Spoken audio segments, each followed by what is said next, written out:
Benvenuti a Pillole di Natura! Oggi scopriamo le proprietà dello zafferano sul nostro umore. Lo zafferano è una spezia che si ottiene dagli stigmi del Crocus sativus. Questa pianta perenne, che fiorisce in autunno, può arrivare ad un'altezza di 20-30 cm e da ognuna nascono 3-4 fiori, contenenti ognuno 3 stigmi dal colore cremisi intenso. Gli stigmi vengono raccolti manualmente e fatti seccare per essere utilizzati come spezia o come colorante. Il metodo di raccolta manuale e la necessità di 170.000 fiori per ottenere 1 chilo di zafferano la rendono una delle spezie più costose al mondo. Lo zafferano contiene minerali, tra cui calcio, fosforo, potassio e ferro, carboidrati, proteine ed è ricco in vitamine A e C.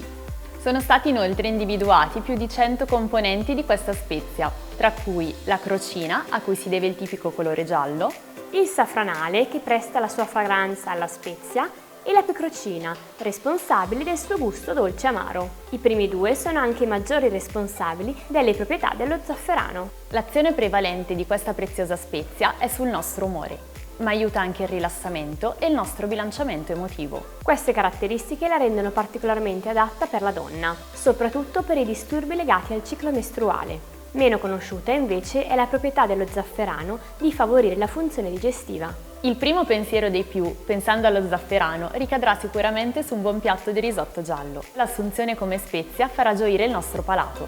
Tuttavia, per apprezzarne gli effetti benefici, è consigliabile l'assunzione continuativa per qualche settimana.